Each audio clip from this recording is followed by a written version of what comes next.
Assalamualaikum warahmatullahi wabarakatuh. Kembali bersama channel Santri Sundra, Santri Sunan Derajat.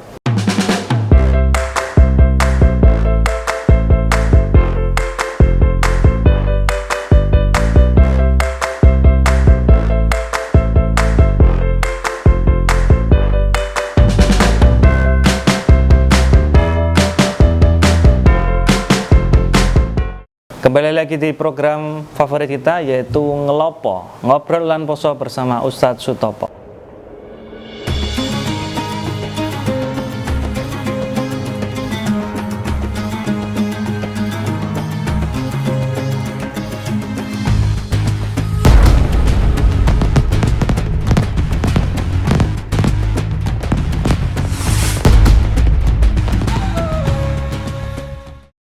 Alhamdulillah kita sudah melalui beberapa pertemuan yang mana kita kemarin membahas tentang puasa yang sangat mendetail sekali, mulai dari awal pengertian sampai dengan terakhir peristiwa yang penting di bulan Ramadan.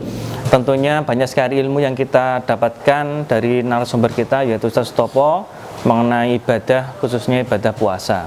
Pada kesempatan pagi ini, insya Allah kita akan melanjutkan ngobrol kita bersama Ustadz Sutopo yang tentunya akan memberikan pemahaman ataupun pencerahan baru mengenai pertanyaan-pertanyaan yang sering kita tanya di kehidupan kita sehari-harinya. Alhamdulillah pada kesempatan pagi ini kita insya Allah akan sedikit membahas tentang bagaimana ibadah yang akan kita lakukan tentunya akan merefleksikan yang namanya akhlak, ya. Jadi yang namanya ibadah akan membentuk suatu karakter atau akhlak kepada seorang manusia. Nah, tentunya dalam agama Islam sudah dijelaskan bahwasanya tujuan kita melakukan ibadah beragama yaitu kita bisa melakukan yang namanya akhlak. Ya, akhlak itu apa? Nanti kita akan ngobrol bareng panjang lebar tentang akhlak tersebut.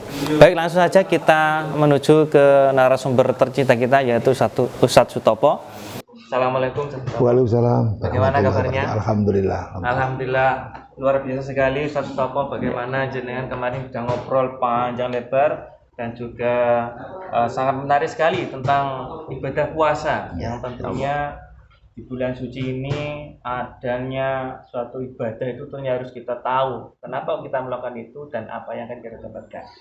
Nah, insya Allah pada kesempatan pagi ini kita akan ngobrol lebih dalam bagaimana hasil semua ibadah kita akan merefleksikan kelakuan kita atau yang dinamakan dengan akhlak. Tentunya Islam nggak lepas dari akhlak tersebut. Mungkin jenengan bisa menjelaskan tentang akhlak itu bagaimana. Terima kasih. Bismillahirrahmanirrahim. Jadi Rasulullah kan dawono innama buistu liutamima makarimal akhlak. Gitu. Kalau diterjemah bebas ngoten kata Rasul, saya itu tidak lain dan tidak bukan diutus itu hanya untuk menyempurnakan akhlak yang mulia. Jadi innama itu kan kalau tinjauan lahu kan seperti itu. Faidalil hasr. Jadi sehingga jenengan sampaikan tadi awal bahwa semua aktivitas kita, amaliyah kita ya endingnya bagaimana kita membentuk akhlak yang mulai, yang namanya akhlakul karim. Nah, walaupun agama itu, ajaran agama itu kalau kita pilah itu kan ada 3. Kalau dalam hadis Kanjeng Nabi yang menceritakan ketika ada seorang yang baju putih, Kanjeng Nabi ketika bersama para sahabatnya di masjid, kemudian datanglah seorang yang tidak dikenal tapi bersih, putih. Kata sahabat itu, seorang musafir kok bersih gitu. Bukan musafir kok kita tidak kenal, tapi diam saja, para sahabat melihat saja. Menanyakan pada Kanjeng Nabi yang tanya, tapi sepertinya itu cara basa Jawa mbadai, ngetes. Tapi kan sebenarnya tanya. Ada keterangan denggole ditempel Kanjeng Nabi ditanya. Mahwal Islam, mahwal iman dan sebagainya. Yang intinya hadis itu panjang. Itu menjelaskan tentang 3 hal itu. Yang namanya Islam, iman dan ihsan. Sehingga para ulama dari dasar itu, ajaran Islam itu kan kalau kita pilih jadi 3 itu.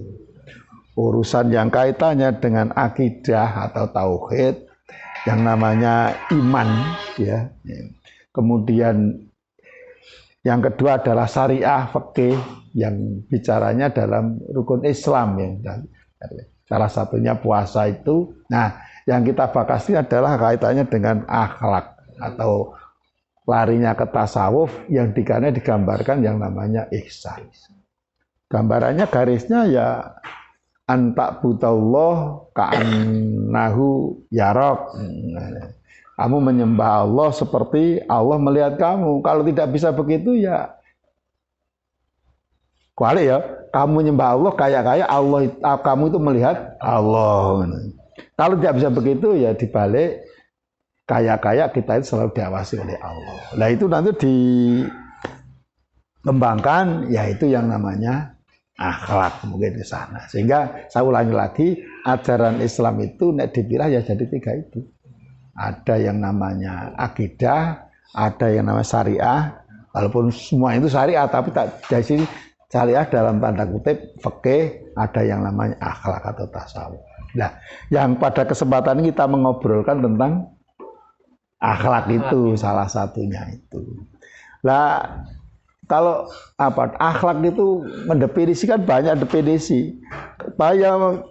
Paling gampang sifat yang sudah tertanam pada diri kita, kemudian menjadi sebuah perilaku yang bisa disaksikan banyak orang, yaitu tanpa ada paksaan, tanpa ada intervensi, yaitu sudah otomatis, yaitu namanya akhlak. Malam-malam Mbah Hasim itu dawuhnya begini di kitab Adabul Alim wal Muta'alim. Itu beliau mendawuhkan begini. Orang yang bertauhid itu mengharuskan adanya iman. Artinya orang yang tidak punya iman maka tidak akan bisa mengesahkan Allah. Terusnya orang yang beriman itu mengharuskan syariat. Orang yang tidak punya syariat maka dia tidak akan bisa beriman dan tidak akan bisa mengesahkan Allah. Kapan-kapan kita bicara tentang akhlak kepada Allah, salah satunya ya mengesahkan Allah. Terusnya dawuhnya, orang yang bersyariah itu mengharuskan adanya akhlak. Sehingga orang yang tidak punya akhlak menunjukkan dia tidak punya syariat, tidak punya syariat menunjukkan dia tidak punya iman, tidak punya iman menunjukkan dia tidak bisa mengesahkan Allah. Berarti akhlak itu ya perkara penting. Ya makanya Kanjeng Nabi dawuhnya begitu. Gambarannya tentang akhlak seperti itu. Nah ditarik lagi ke atas, kata banyak keterangan sumbernya kan Al-Quran bahwa akhlak itu. Akhlak itu Quran yang dicontohkan oleh Rasulullah.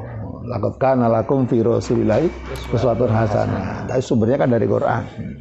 Kemudian Quran itu kan isi dari semua kitab-kitab yang terdahulu. Kitab Injil, Taurat, Zabur. Kalau kita lihat dalam tafsir-tafsir itu, kitab Taurat itu kan kitabnya Nabi Musa. Ya. Nabi Musa itu terkenal kesaktiannya, ditafsiri oleh para mufasir itu katanya saya juga tidak ngerti wujudnya kalau kata Taurat nggak ngerti. Katanya Taurat itu isinya tentang kesaktian. Maka dimunculkan Nabi Musa itu sakti sekali. Sejak kecil ngampleng wong mesti mati kan gitu ya. Sehingga Taurat itu kesaktian itu. Nah Injil itu Nabi Isa, gambarkan Nabi Isa itu yang menonjol bidang ketabibannya. Sehingga penyakit apa saja bisa disembuhkan. Bahkan orang meninggal pun bisa hidup. Ketabiban itu. Nah mengapa begitu? Memang pada waktu itu yang dibutuhkan begitu. Nah sedangkan Quran ya tabib ya ada, kesaktian ya ada, tapi ada yang lebih penting lagi adalah yang namanya akhlak tadi. Artinya apa? Ajaran Kanjeng Nabi itu orang yang sakti itu penting, tapi harus dengan akhlak yang mulia. Kesaktian tanpa akhlak berarti menurut Quran itu tidak terpuji. Demikian juga tabib seorang ahli menyembuhkan atau apa, tapi juga harus ada karena memang innama bu'istu liutamima makarimal akhlak. Gambaran akhlak seperti itu kira-kira. Ya, ini barangkali ada beberapa begini Pak. Kalau dia fenomena yang sekarang ini kan banyak orang itu mengatakan wah yang penting kita ingat kepada Allah, Ya, betul. akhlak kita baik. Tapi kan justru itu juga apa ya, membuat orang awam itu juga bingung karena kadang-kadang sholatnya bolong-bolong, Nah, puasanya nggak lengkap, Iya. kadang juga dalam bergaul pun juga kurang apalah gitu. Kan kadang-kadang dia hanya berprasangka yang penting saya baik. Nah, ini fenomena seperti Oke. ini bagaimana Pak untuk maka kita perlu bicara nanti Pak Bari. Akhlak itu kan ada dua, ada akhlak apa? Mahmudah, ada akhlak madmumah. Lah, kita yang namanya berakhlak baik itu tidak harus orangnya diam terus bikin dia begitu. Itu harus ada indikator-indikator. Satu contohkan aja. Akhlak terpuji, akhlak kepada Allah. Ya kita harus bisa mengesahkan Allah. Harus bisa bertawakal pada Allah. Ya macam-macam. Akhlak pada diri kita harus sabar, harus syukur. Dan nanti kapan-kapan kita obrolkan itu. Artinya jangan sampai kita pahami bahwa akhlak yang baik itu hanya orang diam saja, itu bukan itu. Jadi coro saya nggambarno akhlak yang baik itu siji ya hadisnya Kanjeng Nabi al muslimu man salimal muslimuna min apa lisanihi wa yadihi atau wali itu yadi lisani. Yang namanya orang muslim itu orang muslim lain merasa tidak terganggu terhadap dia, siji. Yang kedua ya harus punya etos kerja yang tinggi. Satu contoh, dia itu tidak mengganggu siapa-siapa, tapi sekolahnya terlambat terus. Apa itu akhlak karimah? Ya. Itu anaknya baik Pak, tapi sayangnya satu sekolahnya karian sama-sama saja. Itu namanya akhlaknya tidak baik gitu loh. Ono maneh itu dia itu tidak mengganggu tetangganya Pak, tapi sobonya itu kok itu loh wit ringin yang gede di situ apa buat apa sajen. Lah iki yang tidak terpuji akhlaknya dengan Allah Subhanahu wa taala. Loh iya, nanti maka harus kita panjang bicara akhlak itu. Ya nanti indikator tentang akhlakul karimah itu seperti apa. Baik, itu luas yang apa yang jenengan sampaikan akhlak. Mungkin bisa kita mulai dari kita itu akhlak itu belajar dari siapa, terus di mana dan sejak kapan. Kita orang awam tahu mulai dari mana kita. Jadi saya tadi bilang sumbernya kan dari Al-Quran loh, dicontohkan oleh Rasulullah namanya hadis. Ya, kita orang awam kan bagaimana bisa memahami Al-Quran, bagaimana bisa memahami hadis. Maka sering saya sampaikan bahwa kita itu yang kali pertama kita ngikut saja pada para pendahulu-pendahulu kita. Ikut saja. Kalau kita punya kiai ya ikut saja Pak Kiai, itu akhlak yang mulia itu. Jadi kalau jauh dari Pak Kiai ya Pak gurunya siapa yang ditokohkan di situ yang kira-kira itu dekat dengan Quran dan hadis. Maka sindirannya Al-Quran yang sering juga disampaikan oleh siapa yang kita sekarang terkenal Gus Bah itu kan ketika membaca Fatihah ihdinas siratal mustaqim itu kan terus kan siratal ladzina an'amta alaihim. Itu paling gampang. Jadi niru saja. Kalau kita masih kecil ya apa yang kita lihat niru bapak, niru ibu, ya gitu, niru gurunya MI, gurunya itu. Kemudian pelan-pelan kita pelajari lapo ya bapak itu kok mengajari kita untuk boso, kalau salaman harus cium tangan. Ketika sanawiyah mulai ditunjukkan, oh ini karena Kanjeng Nabi, oh begitu. Mulai aliyah ditunjukkan lagi, oh ternyata ada Qur'annya seperti itu, bisa seperti itu. Sampai mahasiswa tajamkan lagi bahwa yang kita lakukan itu jangan sampai menyimpang dari Quran dan hadis. Tapi itu berangkatnya kan dari siratal ladzina an'amta alaihim ghairil maghdubi alaihim waladdallin. Memang gambar itu yang paling mudah untuk kita cerna sehingga bahasa kita itu mana yang bisa kita lakukan, kita lihat, kita mencontohkan. Kalau Kanjeng Nabi mengatakan walaqad karena lakot kana fi rasulillahi uswatul hasanah. Kita kan tidak pernah ketemu Kanjeng Nabi. Bagaimana? Ya, kita niru al ulama warasatul anbiya kan begitu. Pak nggak pernah ketemu ulama, Pak ya bawahnya ulama lah. Apa bawahnya para ustadz ya begitu. Kira-kira. Jadi setelah kita mempelajari melalui paling enggak tadi ulama atau yang memang dekat dengan Quran hadis, nah ketika kita sudah mempelajari, tapi kita dalam diri kita itu gimana ya? Campur. Jadi antara akhlak yang baik dan akhlak yang buruk itu campur aduk di dalam kita. Sebagai orang awam itu terus bagaimana? Nah, itu yang sing paling sangat potensi untuk menaklukkan kita ya kita latihan lingkungan yang paling pas ya di pesantren.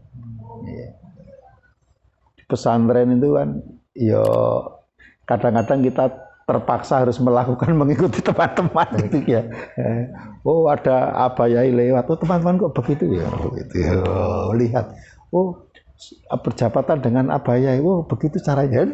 Kalau tidak begitu kan teman-temannya sama kok begitu kan, selalu langsung tidak menunggu guru, temannya pun sudah mengingatkan hal itu. Oh waktu jamaah kok tidur kan, akhirnya dia terbiasa dengan yang walaupun pertamanya adalah memaksakan diri. Ya, jadi sekali lagi cara yang paling ideal menurut saya ya pesantren itu.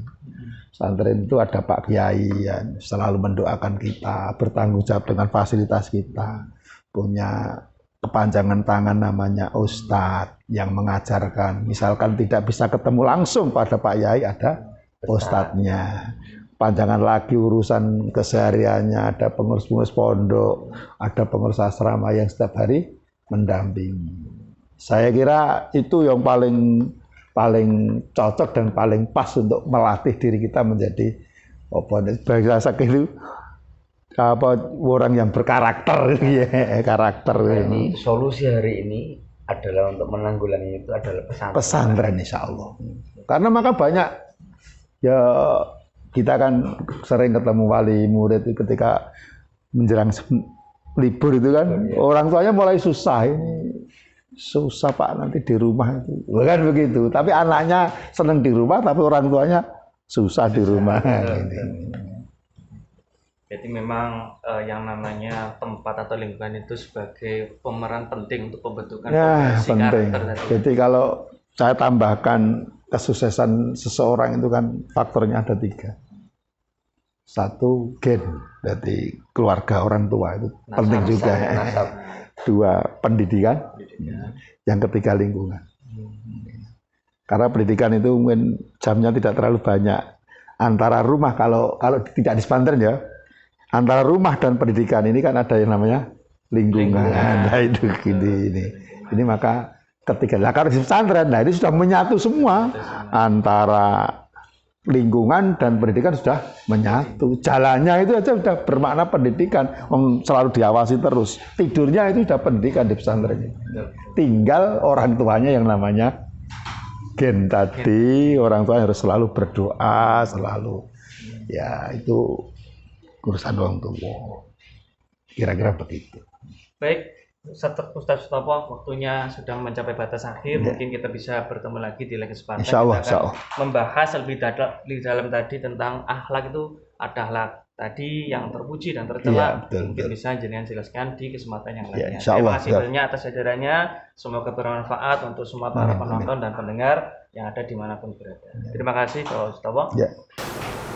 Alhamdulillah kita telah usai ngobrol bareng dengan Ustaz Sutopo, yang mana pada pagi hari ini kita mendapatkan ilmu yang luar biasa tentang sari ataupun inti dari suatu amal ibadah kita, yaitu akhlak. Ya, tentunya masih banyak sekali yang harus kita obrolkan bareng dengan Ustaz Sutopo tentang akhlak itu seperti apa dan pembagiannya bagaimana dan bagaimana cara mempertahankannya. Tentunya akan kita lanjutkan di kesempatan yang akan datang. Terima kasih, jangan lupa like, comment, share, dan subscribe channel Santri Sundra, Santri Sunan Derajat. Terima kasih atas perhatiannya. Saya akhiri. Assalamualaikum warahmatullahi wabarakatuh. Waalaikumsalam warahmatullahi wabarakatuh. Alhamdulillah kita sudah Aduh, semen dulu. kalian dari ini. Lali rong dino. Ini serang juga. Oh, anak itu hebat gara ini loh. Hebat sih gara ini loh. Tag mana ya? Ya gak apa lanjut. Pada kesempatan pagi ini Ada nih. kira gonta ganti loh. Grogi. Akan no. Nah.